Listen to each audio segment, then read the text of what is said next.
Hi, good evening. Welcome to the show, Scorecard on Channel 1 TV, the last Sunday in the month of August 2025. Tomorrow is a new chapter, September 1, 2025. And I'm Gabi Ofe, as always. Today promises to be very, very interesting. We'll be looking at the Champions of Champions, where we had Kumasi Asante Kotoko taking on Bibiani Gold Stars. That's the FA Cup champions up against the Premier League champions. And then we'll take you to Cote d'Ivoire. We'll talk about the CAF Women's Champions League qualifiers, where Ghana's police ladies are looking to qualify for the money zone or the group stage, looking to join the likes of Hazakes ladies and Ampim Dakwan ladies. Those are the two clubs to have represented in the CAF Women's Champions League. And then we'll talk some EPL stuff. Chelsea won, Manchester United won, Manchester City lost, back-to-back losses. Liverpool beat Arsenal. We'll take you to the Serie A. We'll talk some Spanish La Liga stuff all right here on Scorecard. There's a bit of some tactical breakdown for you with regards to some of the games. I don't want to put them out, so just stick and stay with us. We're taking a quick break. When we come back, I'll introduce my guest, and then we'll get talking.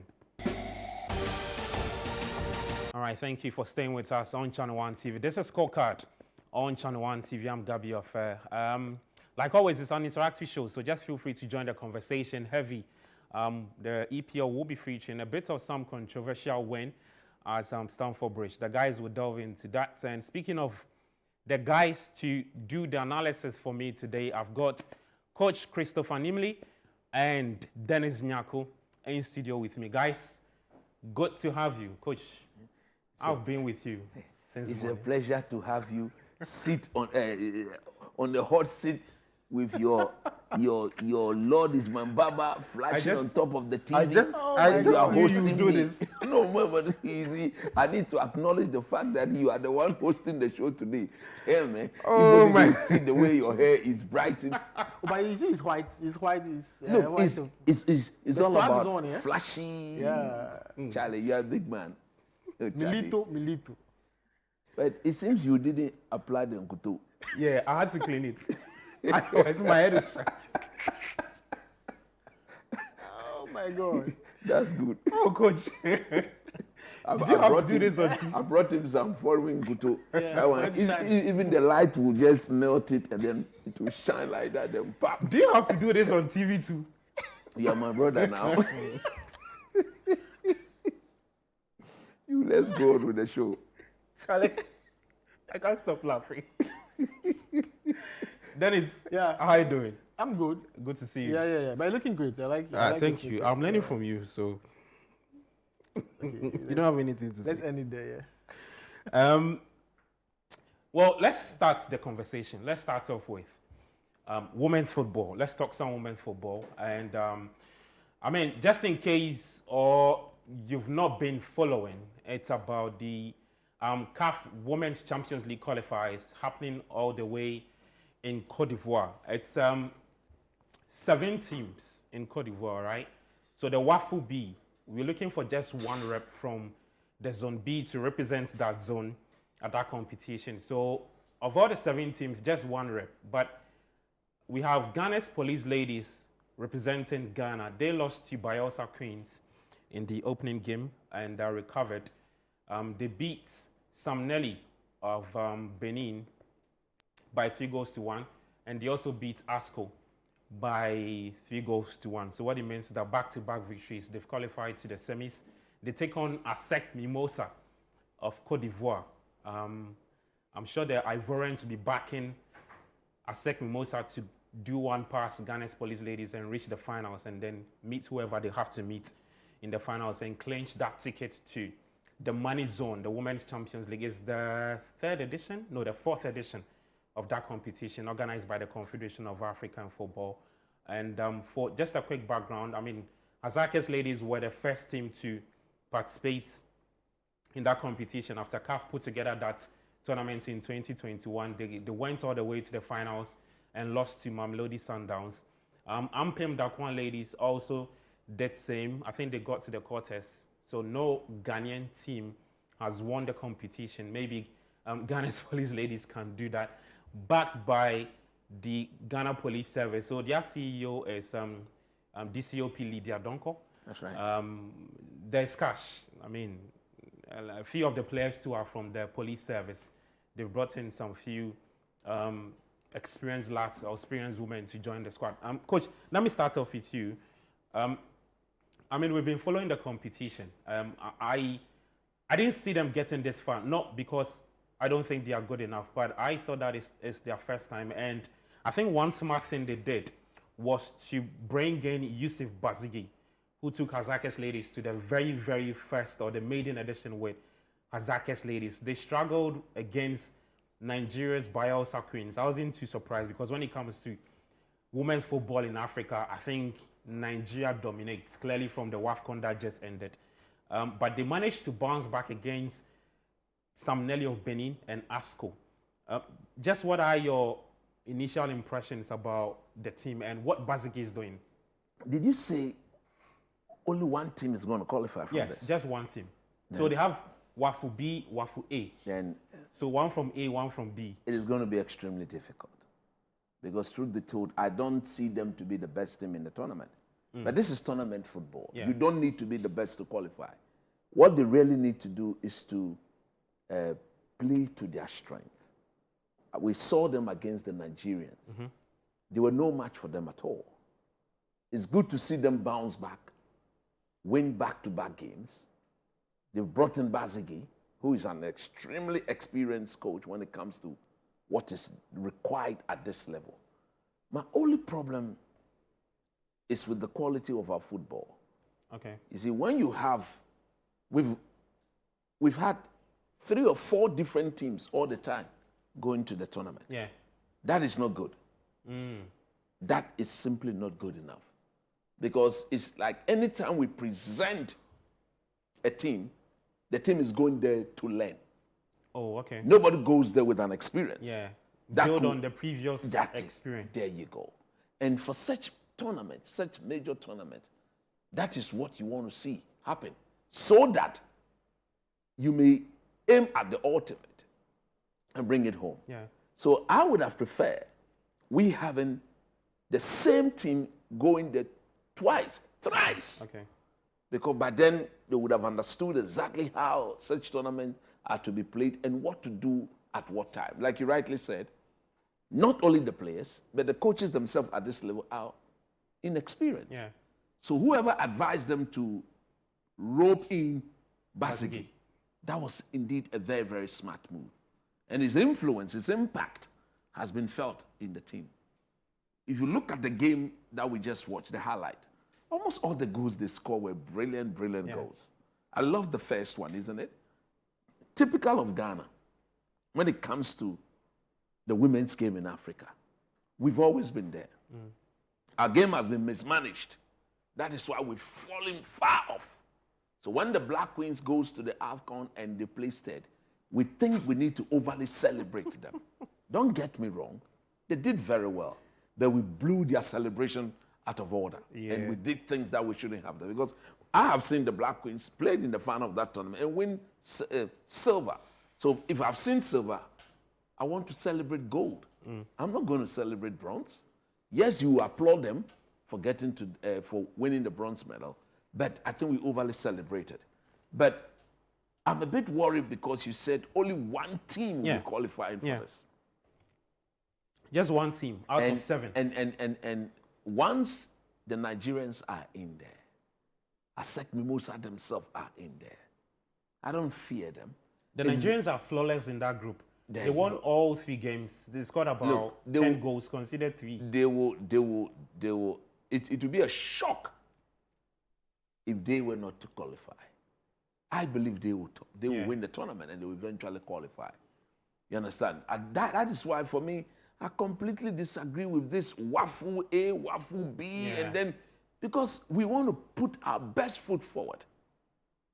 You understand what I'm saying? You don't want a situation where, for the sake of getting the others to go and have a feel of it, we may end up presenting. It is happening at the national level, where the African teams go to these major tournaments and we don't do well. It's because of the means of qualification, especially at the junior level. I don't subscribe to that. But having said that, we wish them all the very best. And we can only hope that the gods of football will smile on them. And as at when they were to meet the Nigerians again, they would have learned from their first defeat and make life very uncomfortable. Stay in there, hang in there, give yourself every chance of making it to the main tournament. Yeah. Where would that be played? That would be in Morocco. Of late, almost everything female is played in Morocco. I don't know why. We just had the Alcon there. Yeah. I hear the next Alcon too is Will there. be there, yeah. The previous one was there. Yeah. No, you don't do that. How do you develop the game then? Yeah. If everything has to go to Morocco. Well, they've got the But facilities. of course, they've got the facilities. to do it. And I would prefer Africans showing themselves to the world using proper top-class, world-class facilities than to present what we have here in Accra. That's good. Dennis, I look at police ladies as possible routes of reaching the finals. They finished second in the group, so it means that they'll meet the winner of The other group. Group B. That's ASEC Mimosa. Coach highlights the certain countries dominating. I think Cote d'Ivoire are not too strong when it comes to women's football. Just what do you think should be the pep talk from Basigi, somebody who's got that experience when it comes to managing women's football, being to the first edition and facing these Ivorians? For me, I think they have to capitalize on their last win. That Okay. is what I think. As at this moment, the confidence is high.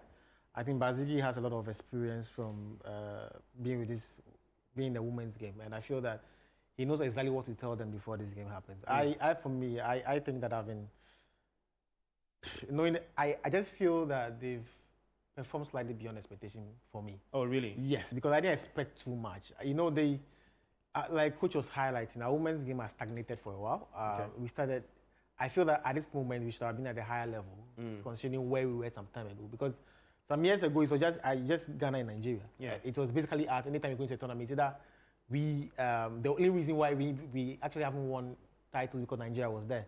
Yeah. But it's not the case anymore. There are other countries that are better than us now. South Africa has improved. The North African countries have also improved. So we've been left behind. So we have to be honest. I don't believe that we can clinch that spot. I don't think so. We don't have what it takes to clinch that spot. I think that the last game was impressive. We lost the first game. ASEC Mimosa will not be easy. As much as we know that the Ivorians are not too strong, but if I watch them play, as much as even if we watch the game that they won, you know, there's still a lot of deficiency in the team. I don't know whether it's down to inexperience, but it will take something magical, you know, to win that spot. Probably they might be able to go past ASEC Mimosa. Okay. But I feel for what Basigi should do is to, you know, try to play on their minds, to be tactically disciplined in this particular game. Because, you know, this is not a game that you go in trying to, you know, get goals. You have to be very structured. Try to stay in the game even when you're under pressure. And I think that that's something you try to trumpet into their minds so that they go in the game knowing that they must also be cautious, even though they're trying to go for it to get goals. They have to be structured in a way that they are compact enough that because in such games, it's just probably just one goal that might make it. So they might go past ASEC Mimosa, but as to whether they'll clinch the spots, I doubt. You doubt? Okay. Well, we just said that all the best to police ladies, and the next game is on Tuesday at the Charles Konan Barney Stadium in Ivory Coast. So all the best to police ladies. Yusuf Basigi, who is the tactician for that team, hopefully he can make history, rewrite history again, qualify the team to that main competition in Morocco. I'm sure the CEO of that team, that's DCOP Lydia Donko, will be very, very happy to see her side qualify for the main competition itself. Speaking of Ghanaian clubs looking to represent in Africa, on the male side of things, we have Kotoko and Bibiani Gold Stars. Kotoko repping in the CAF Confederations Cup, and then Gold Stars will be playing in the Champions League prelims. They've not qualified to the group stage yet, but the two clubs met all the way in Bibiani. An organized football competition by the GFA dubbed or named Champion of Champions. So you have the Premier League champion meeting the FA Cup champion. So it was Bieni Gold Stars taking on Kumasi Asante Kotoko, and Kotoko emerged victorious. It's a fourth trophy for Abdul Karim Zito after that shambolic performance in the Galka Top 4 where they failed to win a single game. Coach, that's the game on the screen for you. Kotoko, I think a lot of people tipped them to win. Today is their birthday. They celebrated their 90th anniversary. So what a way to cap it off, a perfect birthday gift for their fans. I don't know what you make about this whole competition put together, that Champion of Champions organized by the Ghana Football Association. I think that it hasn't got that mileage or relevance enough for me. That's what I think, my opinion. Though. Some time passed. That was one of the very, very attractive games here in Ghana. True. Again, it comes down to the way we manage our football. You are watching the game, but there's nothing to talk about, isn't it? The stadium. Look at the stadium, look at the pitch, look at even the coverage. Yeah. So I hear so this for is the yes. people giving the coverage to come in. So that's more of like a dress rehearsal for the main For us, is it Asida or at the sub production. at the Sun production? Yeah. Is this what they're going to be serving us? There's not. I couldn't see the ball. Oh, but And we are using the a lot top. of people Look. seemed very happy. No, come on, Almost happy man. about this. Maybe it's about the standard. I've got a very high standard, and this is the top division, the top, the zenith, the apex of our game. So if you are going to broadcast and you are going to show, Okay. I should at least see the football. Did you see the ball? No. I can't see. So, Coach, I'm being told that this is a recorded version, but the live feed we had today was very clear. How different can that be? Come again. How different can that be from here? No, you know why I'm saying that? Because I was paying attention to the submissions on X, and I saw some top journalists commending Look, at the sub production look, for. look, I mean, if this was to come, You see, we are in Ghana. I think it's way better than we are what in we saw. Ghana. We know So, we know what people are paid to do. I mean, once this was their maiden edition, Yeah. you know what they are capable of doing, isn't it? I will not sit here to run down anybody's business. Okay. But based on my eyes, what I can see, I'm not impressed with the quality. If you think that is good, so be it. But at the end of the day, I mean, I couldn't see the round object. No. I couldn't see it. Are they to be blamed? Maybe not. Maybe yes. Look at the quality of the pitch. Look at the thickness of the grass. Can you see? only see This we are seeing top. This is a top television. Look, the quality of the screen here is so top that no excuse. Where is the ball? Where is the ball? I can't even see the ball. No, I can't even see. No, go. But the ball into the net. Go. You can't see the I ball. didn't see the ball enter the net. I just saw the ball when the. What actually got me to understand or to see that it was a goal was when the Kotoko players started jubilating. Yeah. You see, one is about production. This is what Ghanaians are expected to go and pay for, not to go to the stadium. The government of Ghana gives our money to Addison. That's the name, isn't it? Yeah. Gives our Sub money. Productions. That money should have been given to the Ghana Broadcasting Corporation. Look, Okay. I still maintain, principle is principle. You don't give the taxpayers' money to Ketu Kreku and his people and not show any interest whatsoever in what they do. You've given, nobody should get me wrong. I'm not against the government of Ghana giving money to improve our game. I'm not against that. In principle, I support that.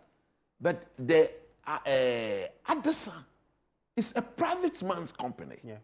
You and I, we owe GTV, the Ghana broadcaster, belongs to us. Yeah. So this is what they've done. Maybe most people have not seen and we've not sat down to analyze it. This is what the government of Ghana have done. They've given my money, your money, our money to Addison.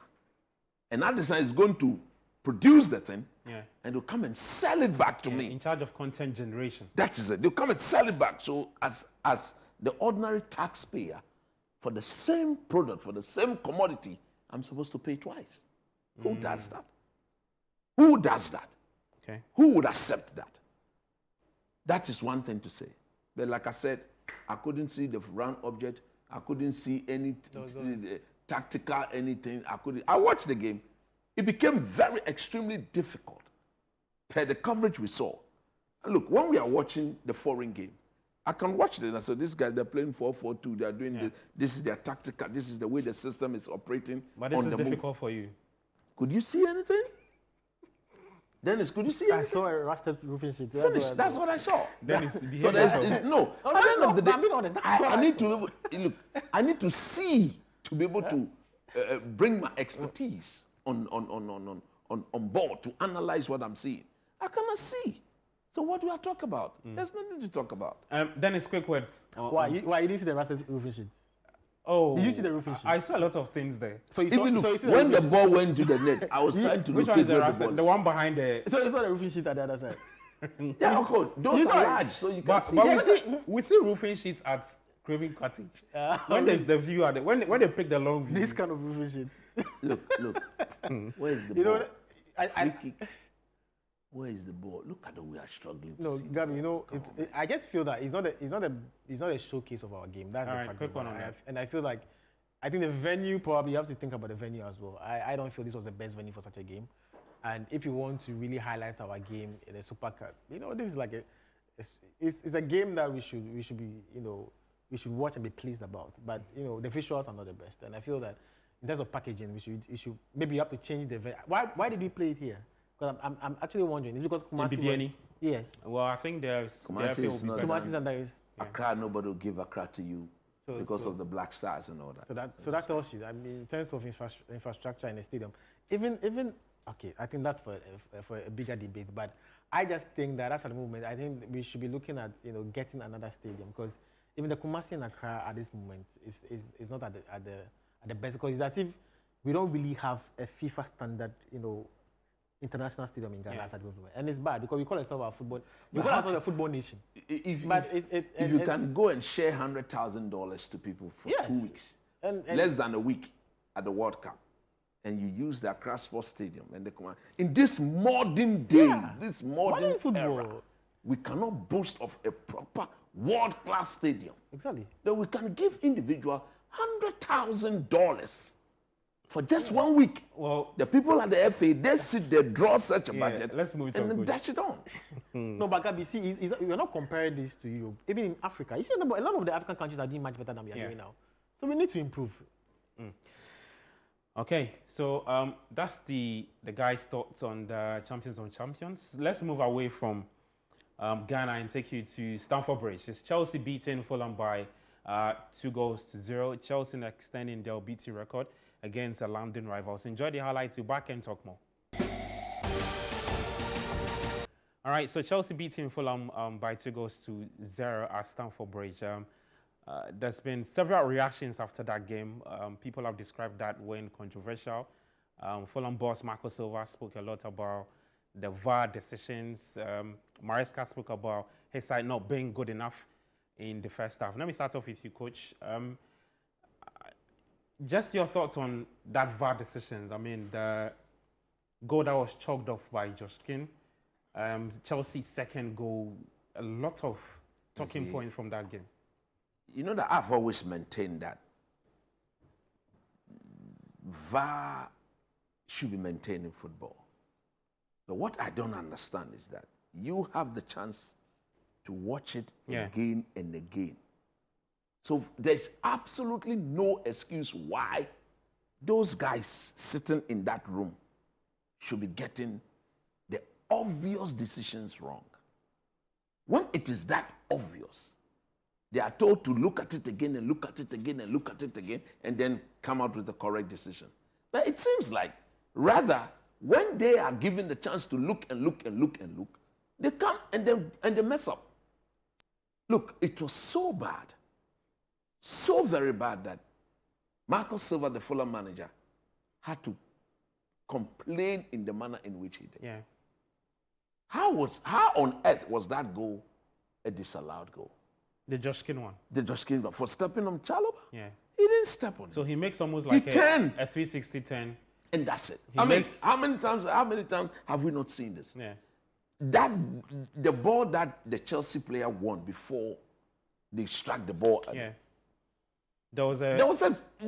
That is what you call I am stamping on you to win the ball. Yeah. That rather was allowed to go. And the one that should have been allowed to go got called back and the goal cancelled. Having said that, these are things that happen in football. There are times you benefit, there are times you be at the receiving end. So Chelsea, did they deserve to win? I don't think so. Did they play well? I don't think so. They could have done better in terms of their all-round play. Because the Chelsea team, don't forget, they are the world champions. And we need to acknowledge them as such. On their day, they are capable of beating any team. But on the day, tactically, I think the Fulham manager had his tactics spot on. And the desire, the appetite shown by the Fulham players were brilliant. In that first half in particular, they won every 50-50 ball. They coordinated and linked up their play better. And they were so much of a delight to watch. For me, I think what Chelsea really needs to do, we are going for the international break. They'll look at the 3 games they've played. And they said that maybe it should have been a maximum of 6 out of a possible 9. I think so. Maximum of 6 out of a possible 9. Or maybe a maximum of 4 because they drew the first game against Crystal Palace. They were overwhelmingly brilliant against West Ham. Yeah. Did they deserve to win yesterday? I don't think so. So they have received the benefit of the doubt. We are here. When it tilts, you see, when it does this, you see my hand, when it does this, when the day to do this, they should keep quiet and take it. We are here. We'll refer them. Let's move away from the VAR decision. Just quick one on that Chelsea first half. I thought it was very atrocious. The second half, slightly better. Listen,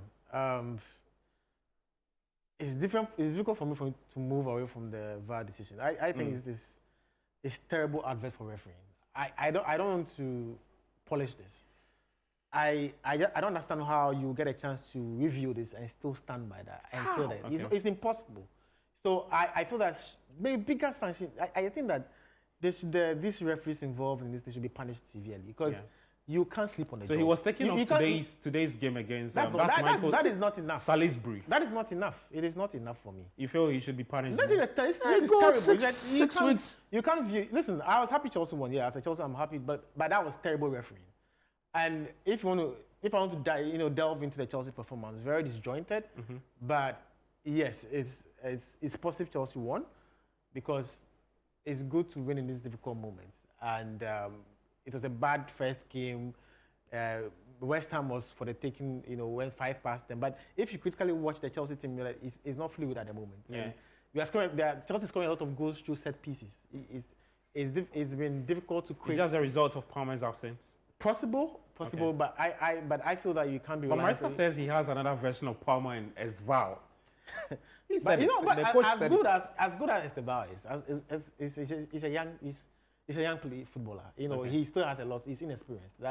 I've watched him. He's got talent. He's vibrant. But for where Chelsea want to go, I feel like he still has a lot of learning to do. Quick one, so we go on a break. And for me, I am not pleased with viewing Chelsea like because we are coming to this season hoping to win the title, but I'm still not seeing the indicators. I still expect much more from this Chelsea team. Why are you smiling? You're overly smiling. I explain why. Coach, what have you done to the young man? Let's go for a quick break, right? When we come back, we'll talk more. There's more stuff in the EPL to talk about. You're still watching Scorecard on Channel 1 TV. I'm Gabio for your back after this. This is Scorecard on Channel 1 TV. I'm Gabio Fair doing this with Coach Christopher Nimley and Dennis Nyako. Before we get to United's win against Burnley and City's loss to Brighton, let me read some messages and then we'll do some more talk on the EPL. This is from Alfonso's from Ekonfi Tium. Says, I think my team Chelsea can do something this season, but definitely not winning the title. Getting a proper centre-back to lead our back line will be the way to go. Okay, Manchester United must sign a midfielder and a goalkeeper before tomorrow's deadline. United without holding midfielder will continue to suffer. Fred from Signani. Coach Nimley always finds himself available anytime United wins. Sir Dominic from Agogo Kumasi. Okay. This one says, good evening, I'm Nana Kwesi Anta Hayford from University of God. I hope to have lunch with Coach Nimley one day. He's my mentor. Okay, all right. We'll see what Coach will do about that. Please ask Coach. If I have the chance to meet him, why not? Okay, We'll okay. sit and eat. Please ask Coach to tell us why is it that Man City got 3 points in 3 matches, but football people are not talking about it. But United has 4 points in 3 matches. Football people are complaining.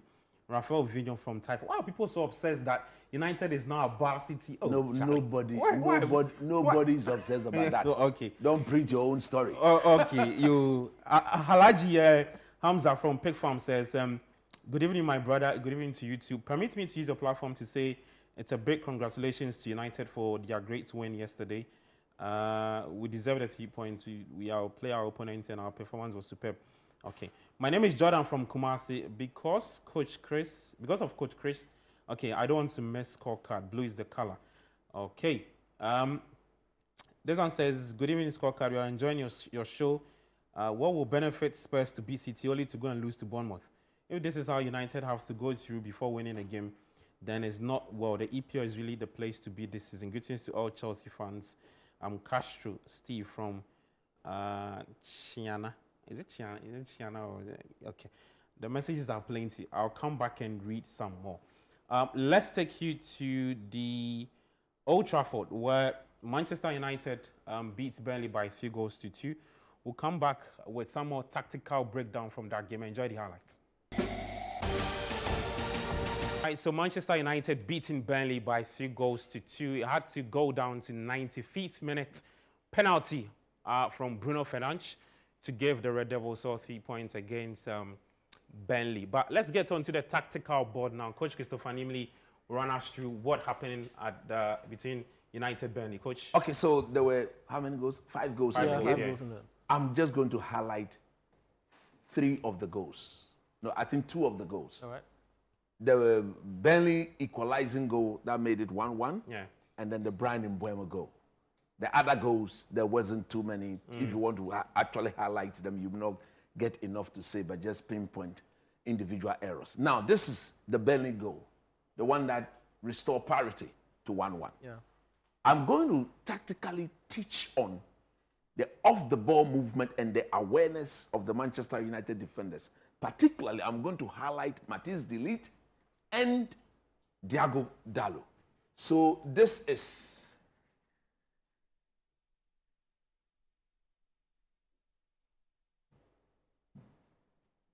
de Ligt. Okay. Per what we are seeing here on this screen, he's clearly read the movement of the Burnley striker. So he's following him into the channel. That is excellent defending. So I'm going to roll this. So he saw the move, he goes there, he blocks it off, he forces the guy backwards. Now everybody watch something here. I've paused it here. At this stage, this is Diogo Dalot. This is Mr. Dalot. Oh boy. At times this thing. Okay, there you go. Yeah. This is Mr. Dalot. And then this is Matthias de Ligt. Watch the 2 of them, okay? They are going to do something. They are going to switch. And that, in my view, was where the problem came from. De Ligt tactically should have stayed where he finds himself at this moment and make sure that he follows. This is the striker. De Ligt, who is the center back, who is the middle of the 3, did a wonderful job following the channels and blocking and forcing Burnley backwards. If you look at Manchester United here, there is absolutely no problem at the back there because this is 1, 2, 3, 4. That is what 4v2. Yeah. So they've got the numbers. But watch what De Ligt does. Now the only thing they should have done was to try and block the cross from coming in. Now De Ligt speaks to Dalot. Instead of he being closer, stay there. He didn't stay there. He asked Dalot to go back whilst he tried to revert into his center. Watch the 2 of them. Look at him. He's talking. The ball goes there. You see the movement there? Yeah. You see the 2 of them? Now, the moment there was that switch, look at the gap. Look at the gap. Look at the gap between Dalot. Look at the gap between Dalot and the crosser of the ball. That, in my view, And lots of space. is too big. So that simple communication, where Delete tells Dalo, go back to your left wing back position. Let me revert back onto my center half position. What he should have done was to clearly review, yes, I have vacated my position, but what was the defensive line cover of the team? If Delete had watched, he would have stayed there Okay. and complete his job by dealing with the situation. But rather, he switches with Dalo, telling him that, go and let me go back. But even look at where you were. So it was clear that you should have stayed there. He didn't do that. And now look at the gap between, Dalo is no longer simple tapping into the back of the net. Again, let's have a view of that. I'm not going to stop it. Watch it. This is the play. It goes like that. I'm interested in the communication between the two of them. This is where the mistake came from. Look at the comment. He's going to tell him. So when you play this again, Okay. he's telling him, go back and let me go. That switch, look at the two of them. Yeah. This is the perfect example. That created a space for That created the him. space because there was no way Dalo at that stage now was going to cover the gap, cover the distance to go and meet the crosser of the ball. Look at the space. Look at the gap here.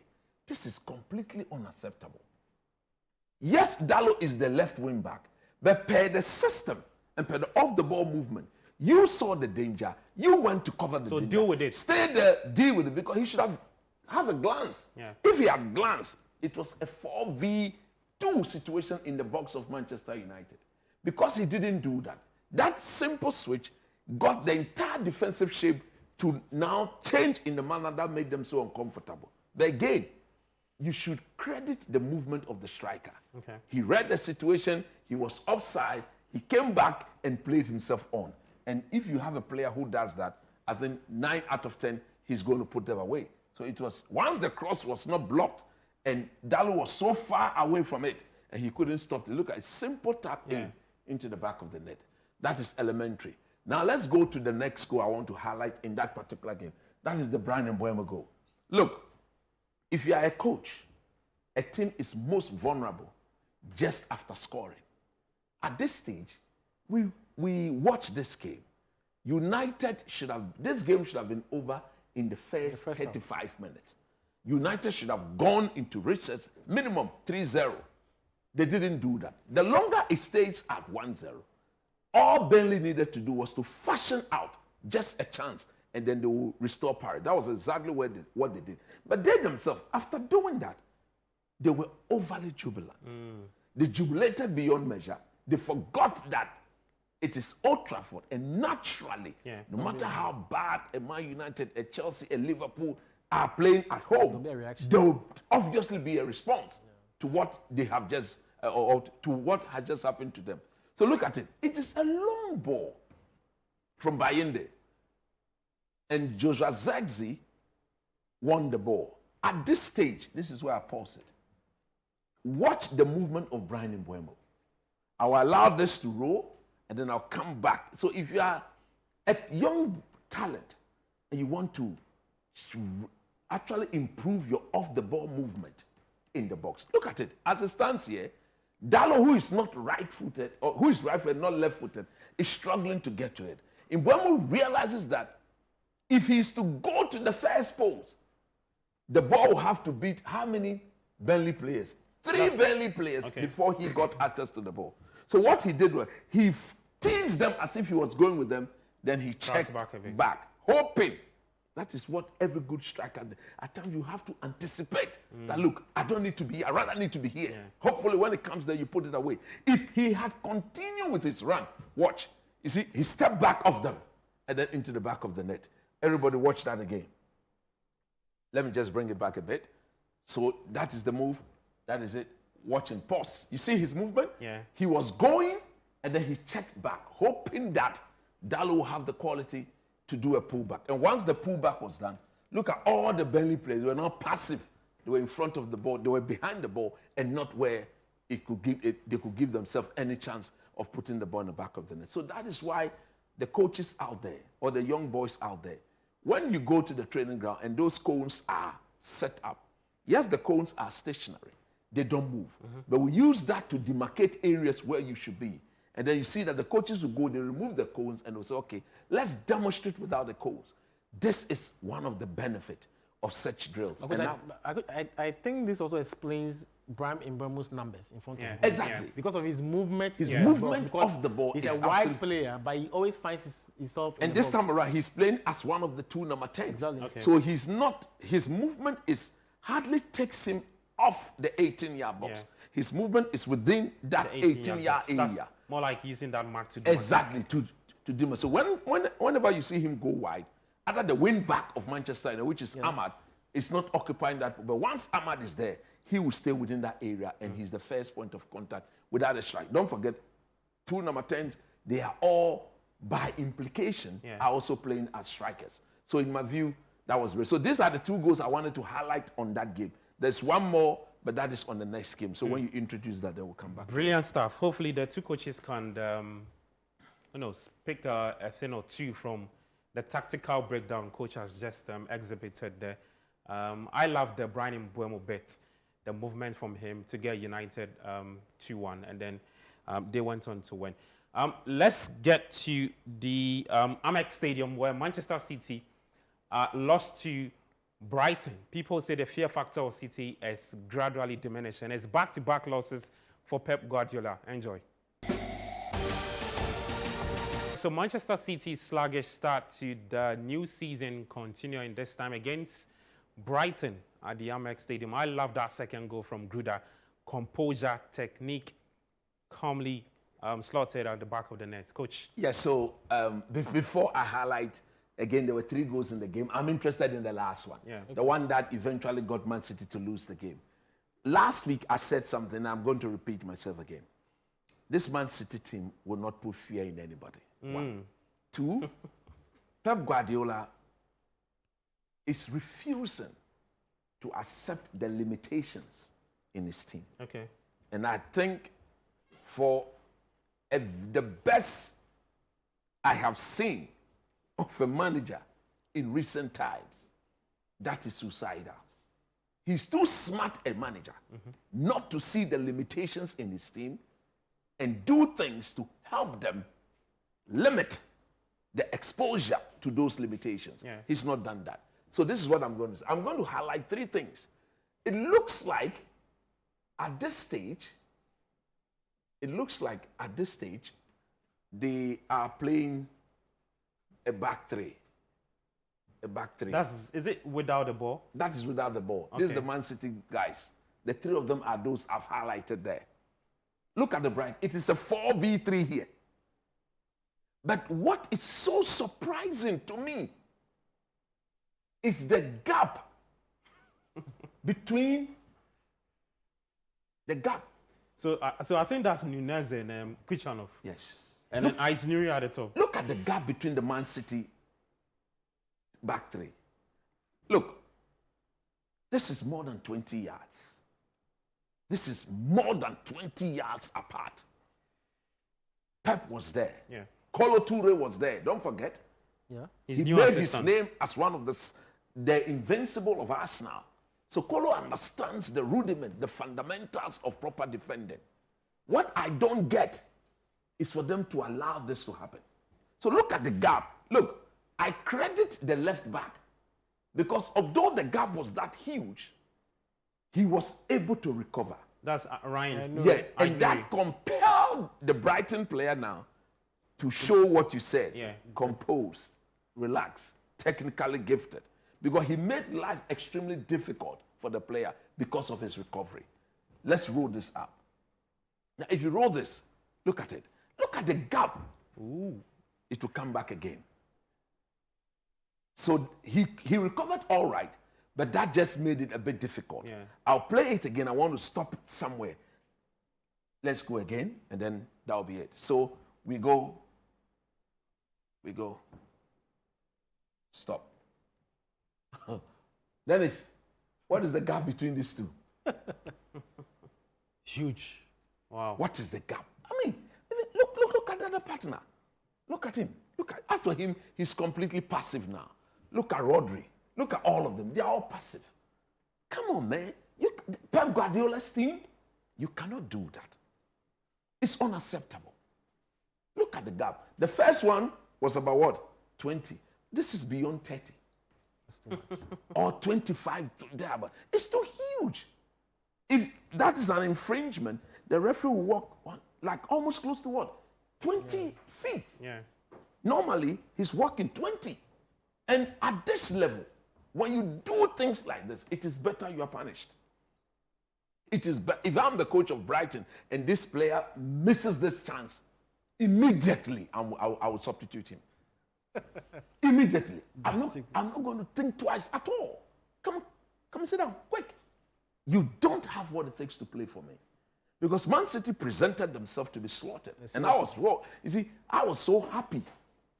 I wasn't happy they lost the game, but I was happy they lost the game because of the manner in which they allowed themselves to be this exposed. So again, if you want to play in the back three, naturally we say them. You see the 18-yard box? From somewhere, the three center defenders, most often than none, they should never be more than 10 yards apart. And that is where the diagonal shift or the sideways shifting is very important. When the ball goes right, you shift to, because naturally these guys will go. So you need to shift. Yeah. And so force the team to go wide. It is very easy going through the middle when there's nobody to stop you. But if you force them to go wide, then two things have to be done. You force them to go wide, pick the ball. Whoever is going to receive the ball will have to now come out with a proper delivery to pick up the oncoming players before the goal can be scored. But if you expose yourself in this manner, it is better you lose the game in the manner in which they lost. So this is the point to point out in the Man City game. So like somebody rightly said, it's 3 out of 9 for Pep Guardiola. And that, I've already told you, they had a bad preseason. After the Club World Cup, they played only one preseason game, struggled to beat, I think, Palermo or so from Italy. And I did say he's going to use the first 8 games to get his team to the level he wants. And by the competitive nature of this league, by the time he realized, because you know, a little in the, and you see, the thing is that from history, I don't know, besides Man United, who did this in 1992, no team has actually come from losing 2 games in the first 3 games to win the title. To win the title. And of course, I don't think they'll win it. So history's on their side, actually. Well, to cap it off, after the game, Brighton's manager, Fabian Hezela, was asked, and he said that football is not always about tactics. Sometimes you have to be smart, knowledgeable. Take advantage of the spaces your opponents do leave. And I think that's what he did. I agree with him 100%. To win all 3.4, his side at the Amex Stadium. So he ended Brighton to Manchester City 1. Back-to-back losses for Manchester City. Let's take a quick break. When we come back, we'll take you to Anfield and then to the Tottenham Hotspur Stadium. 1 losing, 1 winning. This is Scorecard right here on Channel 1 TV. I'm Gabi Ofe. We're back after this.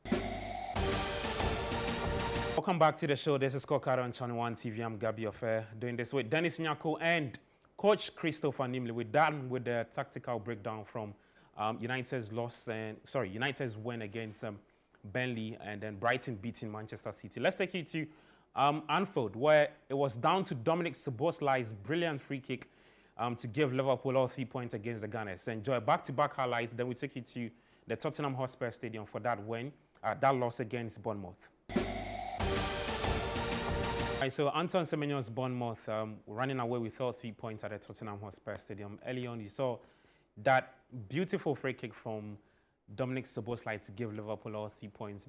Dennis, let me start off with you. Talk to me about that Liverpool win against Arsenal. I don't think Arsenal wanted a win, given the starting 11 we saw from Mikel Arteta. Yes, I think it was a game of small margins, to be honest. It was very competitive. I think Arsenal did well, had a good first half, had a lot of the ball, they dictated the pace. What Liverpool did was that even in the moments where they were under pressure, they stayed in the game. And they looked very matured. And I feel that there was this feeling about Liverpool that you could see they knew that they would get their chance. And that's what happened. Because Arsenal was trying to use more of the left side of the Liverpool attack. You could see a lot of times that Madueke was trying to run at Kekes. But Kekes had scored full marks because he never went past him. But you see, what you could see from the Arsenal point was that there were lacking creativity in a lot of ways. They were trying to play trying to play wide a lot of the times, but Liverpool knew their threat and were trying to find a way to neutralize all of those movements. But you could see there was no proper creativity in the final third. I don't know whether it was down to the absence of Odegaard, even though he has not been in good form in recent time. But when he came, you could see there was a bit of change.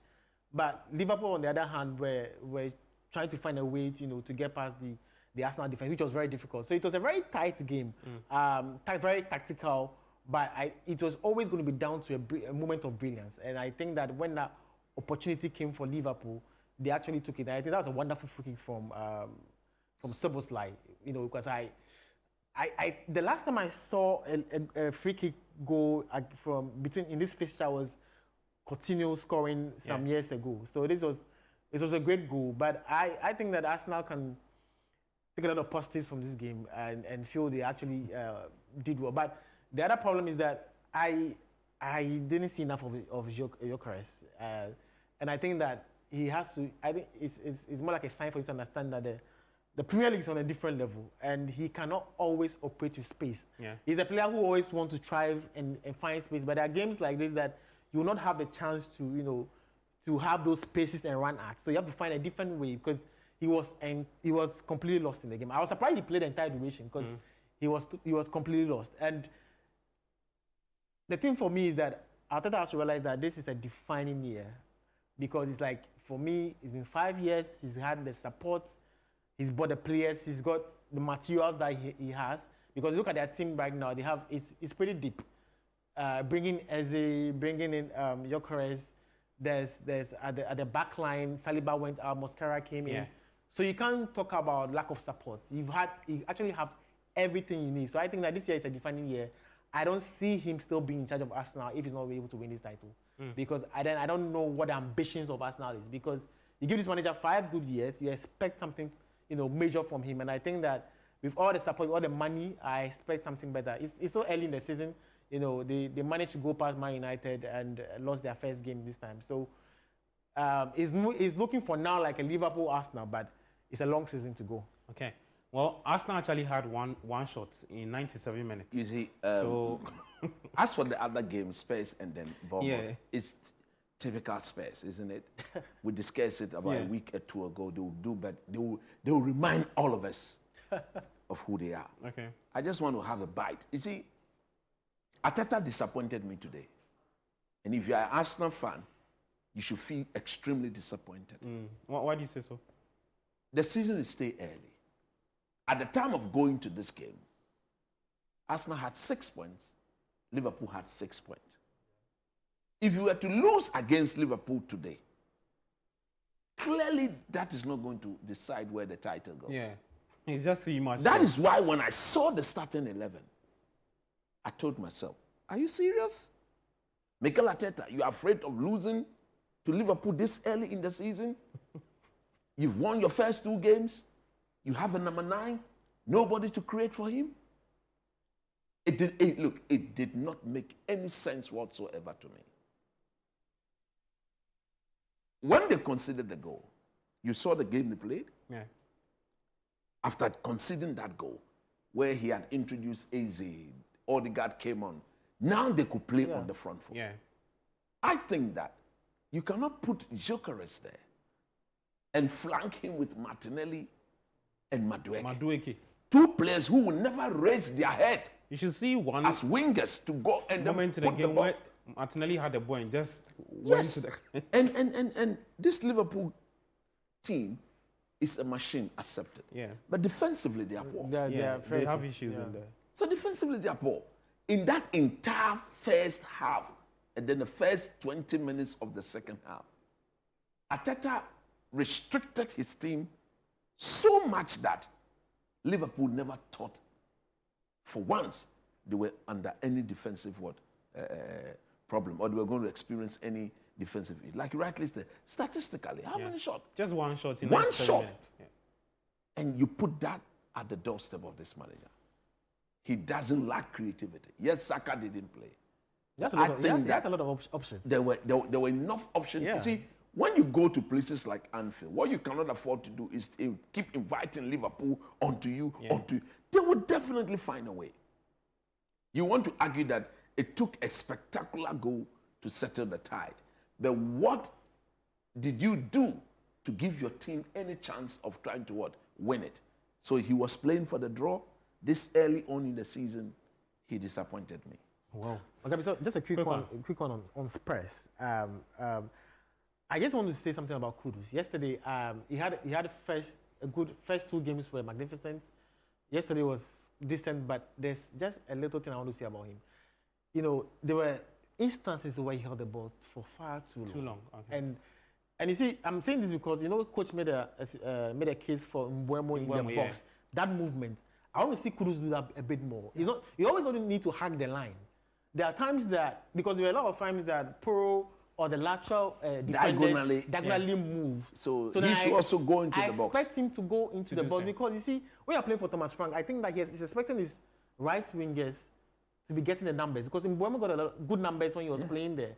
So I also expect him to be entering them because it's not like he doesn't have it. Yeah. He just has to take that initiative to to move, have better movement. If he can do that, his numbers will improve. Okay. Let's see. He's yet to score, but he already has 2 assists for Spurs this season under Thomas Frank. You can't be a lazy player and play under Thomas Frank. So hopefully, what Dennis has said will get to him. We'll see a few changes from him. Let's take you to Spain. Back-to-back highlights that Alaves playing out a 1-0 draw with Atletico Madrid, and also Madrid beating Mallorca by 2-1. Back-to-back highlights for you. Enjoy. So Madrid beating Mallorca by 2-1. Had to rely on Vinicius Junior to give them all 3 points against Mallorca. A slow start on the part of Madrid, but they recovered and eventually picked up all 3 points. Coach, just quick thoughts on that win. Deserving victory, no two ways about that. They showed character, very synonymous with them. And it's very pleasant if you're a Madrid fan to see Vinny back on the score sheet. Because it's been a while since he scored such important goals. And for the fact that at the time of coming to do the program, Barcelona was playing and the final result, they drew. And it's 1-1. 1-1. And it is very good on the part of Remery to at least take a 2-point lead of clearly the team that you know for sure you'll be competing with in the title. But hey, there's still a long way to go. But deserving victory. Okay. Let's get to the Italian Serie A. We'll start off with Antonio Conte's Napoli. They beat Cagliari by 1-0. Zambo and Griza, 90 plus what? Back-to-back highlights. AC Milan also beats Lecce by 2-0. Enjoy. All right, so it's Bayer Leverkusen, who is under so much pressure, managed by former Manchester United boss Erik ten Hag. Seen stories about his time at the club looking to be capped very, very short, but I don't know. Coach, just quick word on Erik ten Hag, and then we wrap up. He's inherited a completely different team from what Xabi Alonso built. So he will need time to work. Okay. This is just 2 games. He's won 1, he's lost 1, he's drawn 1. As to where the pressure is coming from, only God knows. Because I don't see where the pressure to come from. Okay. But just before we go, I mean, we are almost done. I want to say a very big thank you to a lady who has been of tremendous help to me. She's at the Medina Continent AMN office, Madam Josephine Mami Sewa Tete. God willing, I'll come and see you tomorrow. And I'm most grateful for all the things that you've done for me. I'm grateful. Mami Tete, if coach is shouting you on scorecard, she's Josephine Mami Sewa. Josephine Mami Sewa Tete. Tell you, big one. Yeah. Dennis, anybody you want to shout? Oh, to my, the UMB finance team. They are big fans of the scorecard and then the panorama every single time. So shout outs to the finance team at UMB. Okay. There's no lady you want to shout? What you asked me who I want to give a shout. Okay. Guys, that's your show for today. We're back same time next week. Scorecard live on Channel 1 TV. The weekend will come your way with a lot more interesting football talk. As always, we appreciate your time joining us to do this. Coach Christopher Nimley, thank you so much. And also Dennis Nyako, and shouts to the production team for making this happen, and also the guys behind the camera for making this happen as well. I am Gabi Ofe. Don't change your dial. Interesting more shows on Channel 1 TV. In the meantime, take care and good night.